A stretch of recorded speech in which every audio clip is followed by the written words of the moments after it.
It all begins with the gospel. It all begins with receiving his forgiveness, receiving his grace, and thereby being empowered to break free from sin, to walk away from Egypt, and to follow God's ways. Few things hinder us more from breaking free from sin than self-condemnation. Few things hinder us more from having victory in Yeshua than self-condemnation. Satan loves holding our past over our heads. He loves holding our past over our heads because he knows. He knows the word. He knows the scriptures.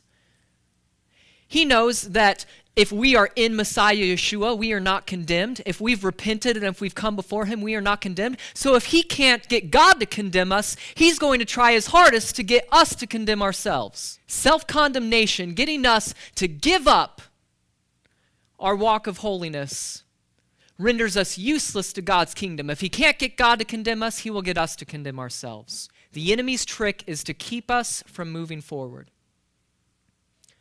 You remember the parable of the prodigal son.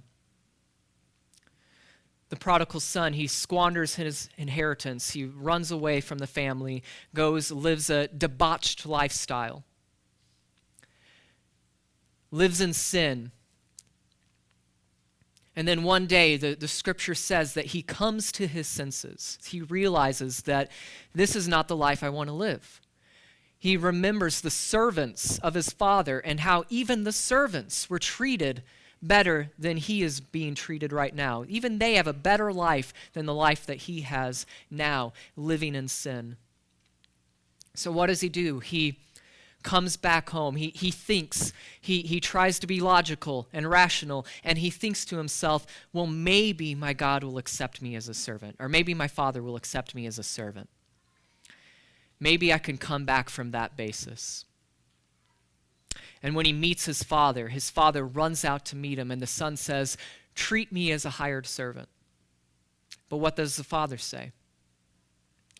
The father says, you are my son. The father says, you are my son. Come back home. Come back into full relationship with me. You are my son. I've been waiting for you. Let's throw a party for you. We're so excited. We're rejoicing that you've returned. You're not a hired servant. You are my son.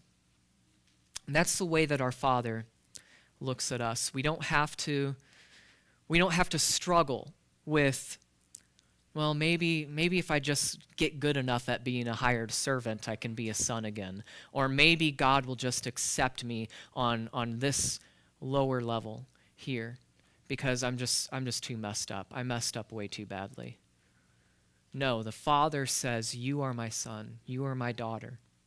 Colossians 3:13 says, as the Lord has forgiven you, so you also must forgive.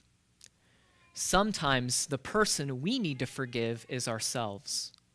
We often apply that verse to other people that have wronged us, yeah, that's true. We do need to forgive other people, but sometimes the person we need to forgive is ourselves. It's a commandment. As we've been forgiven, so also must we forgive.